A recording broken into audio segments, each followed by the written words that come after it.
প্রত্যয়ের খুঁটি ওদিকে হেলে পড়েছে। হয় তাকে সোজা করে তোলা, নয় একেবারে ভূমিসাৎ করা। কেন? যার সঙ্গে অন্তরঙ্গতা হয়েছে সে কি অন্তরে গমন করতে পারে না? কই, সে নাকি অতি নিকটে, একেবারে হাতের কাছে। তবে কেন হস্তধারণ করল না এখনো? যে মনজ্ঞ সে কি জেনে নিতে পারে না মনের অলিগলিকে? সন্দেহের আবরণে আঁকু পাঁকু করে ওঠে মনটা। ভগবান যেখানেই থাক, আজ এখানেই তাকে চাই। হয় প্রাপ্তি নয় সমাপ্তি, হয় তাকে দেখা নয় এ দেহ রাখা। কালীতলার শ্মশানে বসে কাঁদতে আরম্ভ করল কিশোরী। অমাবস্যার গভীর রাত্রি। একলা এসে জলের ধারে আসন হয়ে বসেছে। চোখে জল, কিন্তু অন্তরে সংকল্পের দার্ঢ্য। জীবনকে হয় সার্থক করবে শ্রী ভগবানের সাক্ষাৎ লাভ করে, নয় পরিত্যাগ করবে এই শ্মশান ভূমিতেই। দ্বন্দ্বের ফয়সালা হয়ে যাক আজ। রামপ্রসাদ বলতো, অত ভাঁড়ামিতে কাজ নেই, থাকিস তো দেখা দে। হয় সন্তানের দাবি রাখ, কোলে তুলে নে, নয় বল তোর মা নেই।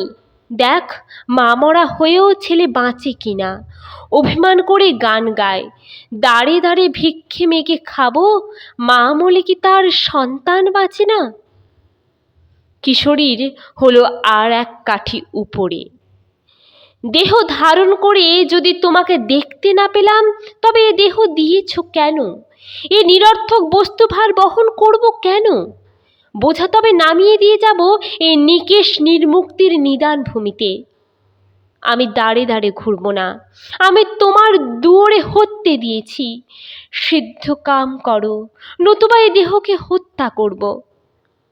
সেই কিশোরী আর এই কিশোরী। ঠাকুরের গায়ের বাতাস লেগে নতুন মানুষ হয়েছে কিশোরী। বর্ষা ফলার মতো তীক্ষ্ণ হয়েছে অন্তরের ঈশ্বর কামনা। খুলে গিয়েছে মৌন ফোয়ারার ক্লেদাবৃতির ঢাকনিখানা। এবার শুধু এন্তার হয়ে ছুটে চলা। কিন্তু আরো খানিকটা জানতে হবে। প্রত্যবেক্ষার ঊর্ধ্বে প্রত্যভিজ্ঞাকে কায়েম করতে হবে। অন্তর্দাহকে ঘুচাতে হবে। দুটোর একটাকে আজ শেষ করতে এসেছে কিশোরী, দাহ কিংবা দেহ।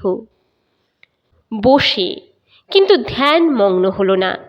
ধ্যান নেত্রে তাকে দেখতে চায় না, দেখতে চায় তাকে ইন্দ্রিয়ের আয়ত্তে রেখে। গা টিপে দেখবে আঙুল দিয়ে। যদি থাকো তো দেখা দাও, ওগো। প্রাণান্ত প্রার্থনায় অশ্রুস্নাত হয়ে উঠল কিশোরী। চোখের জলে যদি তাঁর আসার পথ মার্জিত হয়, তাই হোক। চেঁচিয়ে চেঁচিয়ে ডাকতে লাগলো কিশোরী। সে আহ্বান মানে ক্রন্দন, নিঃশব্দ কুহুনিশার নিদ্রা ভাঙানো ক্রন্দন। আকাশের পর্দায় পর্দায় তরঙ্গ জাগানো আর্ত আবেদন। চকিত হয়ে ঐক্য রব জানালো শেয়ালের পাল। মানুষের কণ্ঠ ছাপিয়ে তার চিৎকার কাঁপিয়ে তুলল অমারাত্রির অন্ধকার। ক্যাঁ ক্যাঁ ক্যাঁ। সঙ্গে সঙ্গে বিকট রবে ডেকে উঠল কালীতলার অসৎ গাছের শকুনগুলো। শিবা শকুনির ত্রস্ত কণ্ঠে কম্পিত হয়ে উঠল কিশোরীর হৃদয়। এ কি ভীত হলো নাকি সে? ভগবান দেখতে এসে ভয় করছে কাকে? মৃত্যুই তো সব থেকে বড় ভয়। ভগবানকে না দেখতে পেলে মৃত্যুই বরণ করবে সে। এই না বলে শ্মশানে এসেছে আজ। বুকের ভেতর দূর দূর করছে, চেঁচাতে গিয়ে গলা জড়িয়ে আসছে। তবু একবার চেষ্টা করে চেঁচিয়ে উঠল, ভগবান, দেখা কি পাবো না? প্রার্থনার আবেগে থরথর করে কাঁপছে দেহ। এই তার সর্বশেষ নিবেদন। যদি থাকো তো একবার এসো, আমার চোখ দিয়ে তোমাকে দেখতে দাও। হঠাৎ কানে এলো মানুষের গলা, ডাক্তার। সে কি, এই নির্জন শেষকৃত্যের ভূমিতে এমন করে ডাক্তার বলে ডাকবে কে? ভাবলে ও কিছু নয়, ও ভৌতিক কুহক। প্রাণপণ বলে আবার ডেকে উঠল, ভগবান কোথায় তুমি, একবার দেখা দাও। আবার প্রত্যুত্তর এলো, ডাক্তার। যেমন বিস্মিত তেমনি ভীত হলো কিশোরী।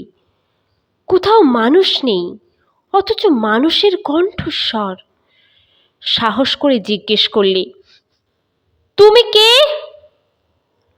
আমি গো আমি। নিথর অন্ধকারের বুক দুলিয়ে তরঙ্গায়িত হয়ে গেল সেই কথা। পদ্মার তরঙ্গাঘাত লেগে ফিরে এলো প্রতিধ্বনি, আমি গো আমি। বিশাল শূন্যতাকে পূর্ণ করে ওই একটি যেন শুধু অস্তিত্ব, আমি। অনন্ত মহাশূন্যতায় এই একটি মাত্র যেন আমি। দ্বন্দ্বহীন সঙ্গহীনতায় একটি মাত্র প্রাণ, যেন দ্বিতীয়হীন প্রথম সত্তার সর্বপ্রথম আত্মব্যক্তি। চৈতন্যের বুকে সর্বাদ্য ব্রহ্ম জাগরণ। প্রতিধ্বনির অভিঘাত লাগলো এসে অন্তরে। সর্বত্রই যেন সেই বিশ্ব আমির স্বাধিকার, সেই ব্রহ্ম বীজাত্মক আমি। ব্রহ্ম কি? না, যা সর্বগত, যা ব্যক্ত হয়ে সর্বাকার লাভ করেছে তাই। বৃহত্তাদ বৃহহনত্তাচ্চ তদ ব্রহ্ম পরমং বিদু। এই আমি হলো সেই ব্রহ্ম বীজাত্মক পরব্রহ্ম, সেই প্রাচীনতম পরাৎপর পুরুষ, যিনি সকলের আদিতে বসে প্রত্যক্ষ করছেন সর্বপরভূতকে। প্রাচীনতম হয়েও প্রবেশ করে আছেন অর্বাচীনতমে। যখন সৎ কিছুই হয়নি, স্থূল সূক্ষ্মের কারণ প্রকৃতিও যখন ছিল না, যখন কালও জন্ম পায়নি, সেই প্রাক সৃষ্টির কালে একমাত্র ছিলাম আমি। সৃষ্টির আগেও আমি, আবার সৃষ্টির পরেও আমি। এই চলদ বিশ্বের প্রাণও আমি, আবার আমি প্রলয় সাক্ষী, প্রলয়াবশিষ্টও আমি। সৃষ্টি চক্রের কেন্দ্রও আমি, পরিধিও আমি, নাভি নেমি দুই। আমি যেমন দেহাত্মা, তেমনি অঙ্গ প্রত্যঙ্গ অঙ্গচ্ছদ। আরম্ভ আমা থেকে, লয়ও আমাতে। শ্রীমদ্ ভাগবতে শ্রীকৃষ্ণ বলেছেন, এই আমি সেই আমি। আহমে বাসমে বাগ্রে নানেত যৎ সদস্যৎ পরম পশ্চাদতঃ যদেতচ্চ যোঃ বশিষ্যেৎ সোঃ সম্যহম। তিনি হলেন অপ্রান্ত, অদ্বিতীয়, অখণ্ড। তিনি তাবৎ ব্রহ্মাণ্ডের সূচিপত্র। সেবার তো তিনি কৃষ্ণ, এবার তিনি কে? সাহস করে হেঁকে উঠল কিশোরী, আমি কে? কোন আমি? আমি অনুকূল, সর্বপ্রাতিকূল্যে আমি আনুকূল্য। আমার অনুবর্তিতায় কুল, তাই আমি অনুকূল। ওগো অকুল সিন্ধুর কুলানুসন্ধি, আমি তোমার সেই অনুকূল। কত জন্ম ধরে খুঁজেছ তুমি, কত জীবনের সমসেদাক্ত তোমার ওই দেহ। এখন কুল পেয়েছ, কুলে এসো, ওঠো। শ্বেত ক্লেদের মার্জনা করে দিয়ে এসো, অঙ্গে মাখিয়ে দিয়ে স্বর্গ সৌরভের অভ্যঞ্জন। যেমন যুগে যুগে তোমার আহ্বান, তেমন যুগে যুগে আমার আগমন। অন্ধকারে ডেকেছিলে, আমি এসেছি। এখন আলো ফুটেছে, এখন আমার আলোয় একবার আমাকে দেখো। আমাকে এবার চিনে নাও তোমার চিরন্তনের তৃষাহার বলে, তোমার পৃচ্ছা প্রসারণের প্রান্ত শান্তিরূপে। কিন্তু কিশোরীর তা বিশ্বাস হলো না। ভাবলে হয়তো ভূত, সবই ভূতের কারসাজি। রাম নাম জপ করতে লাগলো প্রাণ কবুল করে। ছোটবেলায় দিদিমার মুখে শুনেছিল রাম নাম করলে ভূত পালায়, আর কোনো ক্ষতি করতে পারে না। ও সন্দেহ হচ্ছে কেন তোমার? সত্যি বলছি আমি অনুকূল। কানের কাছে সেই বহু পরিচিত কণ্ঠস্বর। কিন্তু এই গহীন রাতে আমার পিছনে পিছনে সে শ্মশানে আসবে কেন? আমি তো আর কাউকে জানিয়ে আসিনি। এ নিশ্চয় কোনো শ্মশানচারী প্রেতাত্মার বদমাইশি। হয়তো এটা কোনো দৈত্যদানার আস্তান হয়ে থাকবে। ভগবানের নাম শুনে ভাঙচি দিতে এসেছে। চিৎকার করে জিজ্ঞেস করল, কোন অনুকূল? আমি শিব চক্রবর্তীর ছেলে, ডাক্তার অনুকূল। কিশোরী তবু ভাবে ওসব ভূতের চালাকি। বললে, যে হও সে হও, কাছে এসো না, তফাৎ যাও। আরে ওসব কি বলছো? আমি যে সত্যি অনুকূল, বিশ্বাস হচ্ছে না তোমার? বিশ্বাস নয়, তুমি এখন পালাও, নিজের আস্তানে যাও। দেখছো না আমি রাম নাম করছি? চেঁচিয়ে চেঁচিয়ে উচ্চারণ করতে লাগলো রাম নাম। রাম রাম রাম রাম। আরে রাম নাম করে কি হবে? আমি যে সত্যি অনুকূল। আশ্চর্য হলো এবার কিশোরী। ভূতের মুখে রাম নাম?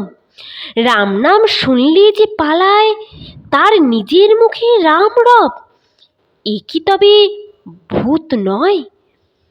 মনের কথা জানতে পেরেছেন ভূতনাথ। কি যে ছাই মাটি সব ভাবছো, বলে তুমি এখানে এলে কেন? একটু যেন ভরসা পেল, কিন্তু ঘোর অন্ধকারে চোখে দেখতে পেল না কাউকে। ওই যদি হবে তো কাছে আসছে না কেন? সন্দেহ ভেঙে দিচ্ছে না কেন? বললে, আমি যে জন্যেই আসি না কেন, তুমি এলে কেন? উত্তর হলো, তুমি যে এসেছো সেই জন্যে। আমার দরকারে আমি এসেছি, তোমার আসবার দরকার ছিল কি? তোমার দরকারে যে আমার দরকার, বলে দরকার মিটলো? খুব হয়েছে, নাও এসো এখন ফিরে। এ অবস্থায় আর শ্মশানে অপেক্ষা করা চলে না। বাড়ি ফিরবার জন্যে পা বাড়ালো কিশোরী। বললে, তবে তুমি আগে চলো। পা বাড়াতেই দেখে আগে আগে মনুষ্য মূর্তি। তীব্র অন্ধকারেও দেখতে পাওয়া যাচ্ছে সামনের মানুষটাকে। ভাবলে, মানুষই যদি হবে তো অন্ধকারে দেখতে পাওয়া যাবে কেন? এতক্ষণ তো কাউকে দেখতে পাওয়া যাচ্ছিল না। ধীরে ধীরে আলোকময় হয়েছে সামনেকার মানুষ মূর্তিটি। স্পষ্ট থেকে স্পষ্টতর হয়ে উঠল ক্রমশ। কিশোরী দেখলে সামনে ঠাকুর সপ্রতিভ হয়ে জ্বলছেন যেন জলজল করে। আরও জটিলতর হয়ে উঠল রহস্য। এমন করে মানুষের দেহ কখনো জ্বলে?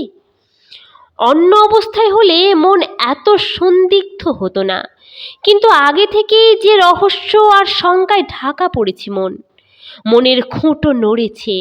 এখন তাকে শক্ত করে রাখা সহজ কথা নয়। ঠাকুর আগে আগে যাচ্ছেন, পায়ে দেশি চটি, শব্দ হচ্ছে ফটফট করে। তবুও সন্দেহ যাচ্ছে না। তাকিয়ে দেখছে পা মাটিতে পড়ছে কিনা। শুনেছে ভূতের পা নাকি মাটিতে পড়ে না। ধন্য তুমি ডাক্তার, মাটিতেই পা আছে গো, মাটিতেই পা আছে।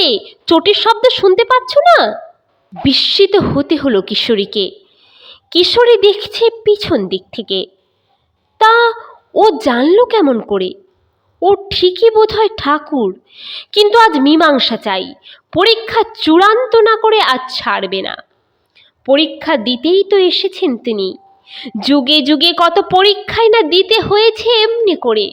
পরীক্ষা করতে চাও করো, কিন্তু পরীক্ষা যখন পাশ করবেন তখন কিন্তু পাশ কাটাতে পারবে না। মনে মনে বললে, এই যদি সেই হবে তবে বুঝুক তো আমার মনের কথা। পদ্মায় নেমে ডুব দিয়ে স্নান করুক তো এই শীতের রাতে। এই রে, বোধহয় গো দলিয়েছি। চলতে চলতে হঠাৎ থেমে পড়লেন ঠাকুর।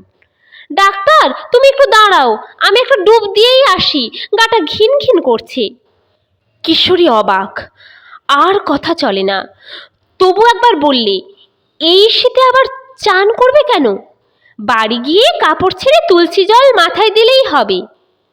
না গো, মন মানছে না, একটা ডুব দিয়েই আসি। চটি চাদর নিয়েই নেমে গেলেন জলে। পরপর গোটা কয়েক ডুব দিলেন সেই শীতের রাতে। এই হলো না, কি বলো গো ডাক্তার? ডাক্তার বলবে কি? বাক্স্ফূর্তি হলো না মুখে। অশ্ব নিষিক্ত হয়ে জানিয়ে দিলে শুধু হৃদয়ের নির্বাক সম্মতিটুকু। যে সংকল্প নিয়ে বেরিয়েছে আজ শ্মশানে, তারই কি এই স্থির কল্প সিদ্ধান্ত? ঈশ্বর দর্শনের আকাঙ্ক্ষা তৃপ্ত হলো অনুকূল দর্শনে। ঈশ্বর প্রাপ্তির পূর্ণ পরিতৃপ্তি পেল কি এই প্রিয় পরমকে পেয়ে? পাবে না, তাই তো পেয়েছে। নির্বিকার পরমেশ্বরের চিৎ ঘন নর বিগ্রহকে পেয়েছে, পেয়েছে পূর্ণতম পুরুষোত্তমকে।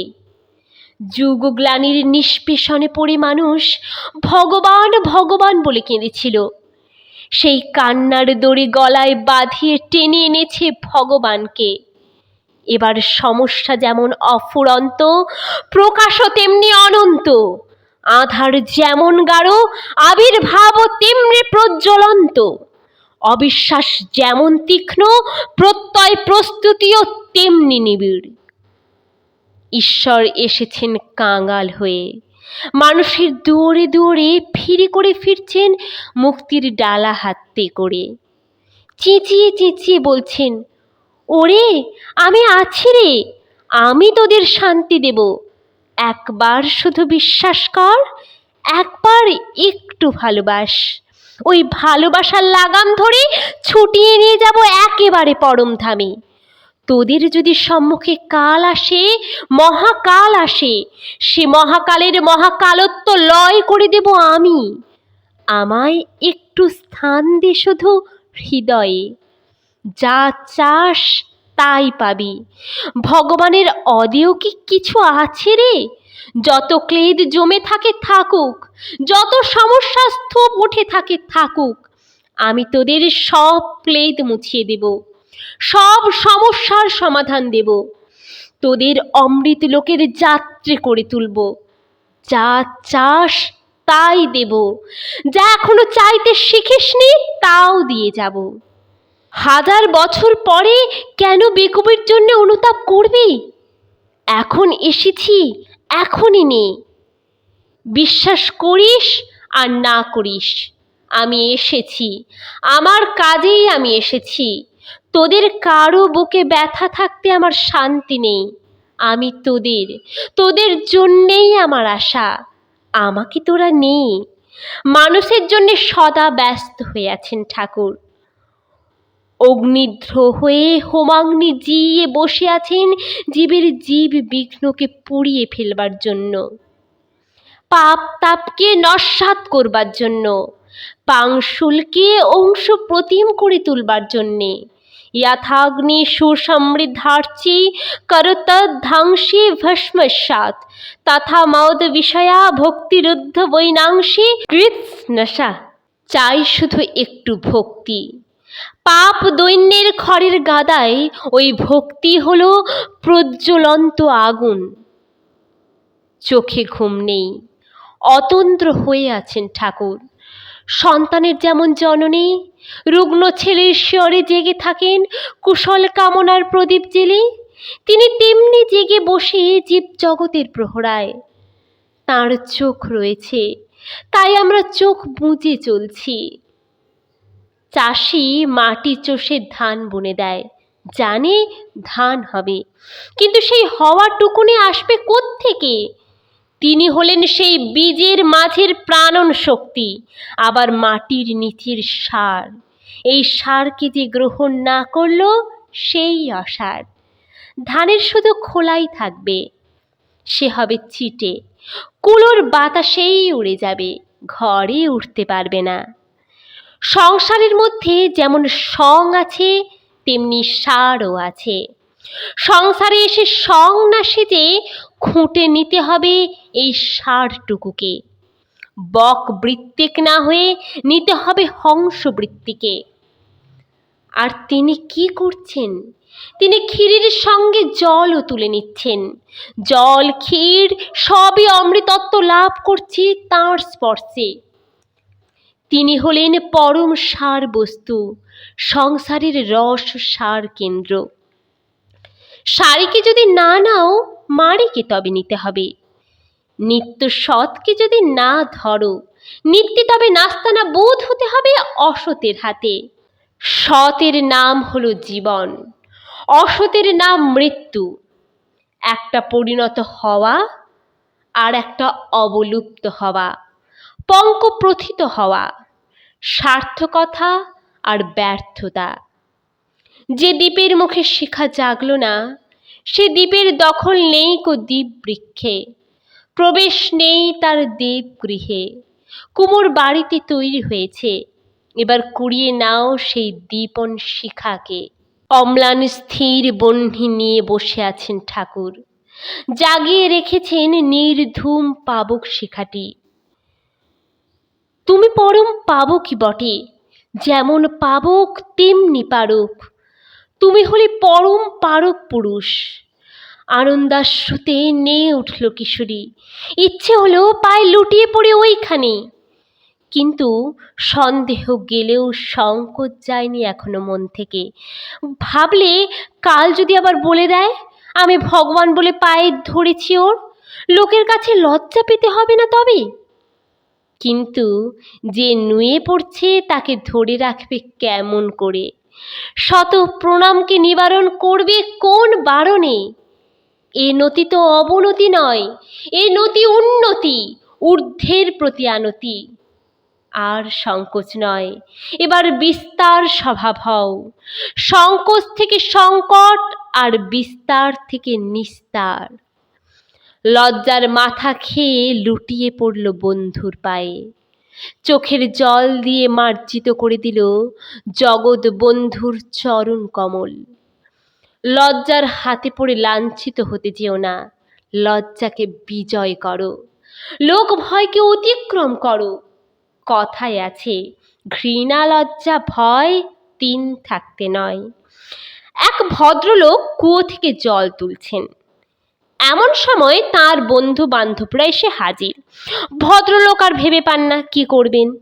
বন্ধুরা যদি দেখে ফেলে আমি নিজের হাতে জল তুলছি, তবে কি লজ্জারই না কথা। ঘটি বেঁধে জল তুলছিলেন, অমনি ঘটি দড়ি দুই ছেড়ে দিলেন কুয়োর মধ্যে। ঘটি দড়ি ছাড়লেন, তবু লজ্জা ছাড়তে পারলে না। ওই লজ্জাই হলো পাপ, ওই লজ্জার মাথায় বজ্রাঘাতক। হিসেবের খাতায় কালী নাম লিখে রেখেছে রামপ্রসাদ। মুনিবের নজরে পড়ল, ভাবলে এ কি রকম মুহুরি। লোকে ভাবলে এটা নির্ঘাত পাগল। আর রামপ্রসাদ কি ভাবলে? রামপ্রসাদ গ্রাহ্য করল না কারও কিছু মনে করাকে। পাগলি বলো আর ছাগলি বলো, পাগলি মাকে আমার ছাড়বার জো নেই। তার ওই এক কথা, জয় কালী বলো, লোকে বলে বলবে পাগল হলো। পরম বস্তুকে পেয়েছে, আত্মসমর্পণ করেছে, প্রণতি জানিয়েছে পায়ে। এখন যে যা বলে বলুক। এ কি করলে, কাল যদি বলে দিই? সহাস্যে ঠাট্টা করলেন ঠাকুর।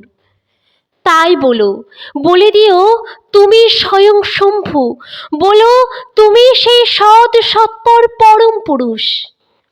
কিশোরী মোহনের তখন ভাব বিগলিত অবস্থা, তৃপ্তির আহ্লাদে প্রার্থনাবন্ত, নিবেদনে নিঃসংকোচ। তুমি না বললে তোমার কথা বলবে কেমন করে মানুষ? তুমি কইলে তবে তুমি কথিত, তুমি লিখলে তবে তুমি লিখিত, তুমি জানালে তবে তুমি জ্ঞাত। ভাষার সীমায় তোমাকে সীমিত করবে কে? তুমি যে অবাক বেদ্য।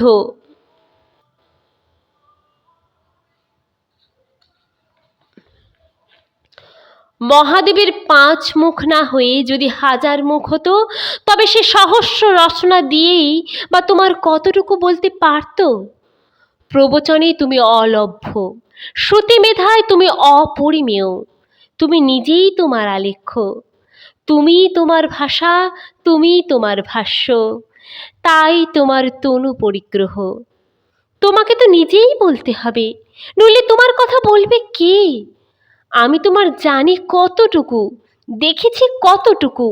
তুমি যে আকাশের চেয়েও বড়, দৃষ্টির চেয়েও গভীর। তুমি হলে বিশ্বপ্লাবী প্লাবন, নয়ন উপচানো অশ্রু। তুমি আমার অবধিহীন অবধি, প্রান্তহীন প্রান্তর। এবার সত্যি করে বলো, তুমি শ্মশানে এলে কেমন করে? কিশোরী জিজ্ঞেস করল। আর এলেই বা কেন? স্বেচ্ছায় সীমাবদ্ধ হয়েছ, পরিচয় দিয়েছ মানুষ বলে, প্রশ্ন তবে করব না কেন? তোমার পাড়ার বাইরে কিছু নেই, তবে আমার বোধের পারদে তার কিছুটা বুঝে নেব না কেন? দেখো, সেতারে এসরা যে অনেক তার, তার একটায় ঘা দিলে আরগুলো বেজে ওঠে, একটা কাঁদলে আরগুলো কেঁদে ওঠে। জবাব দিয়ে হাসতে লাগলেন ঠাকুর। সে স্মিত লাবণ্য থেকে প্রসাদ কুড়িয়ে নিলে কিশোরী।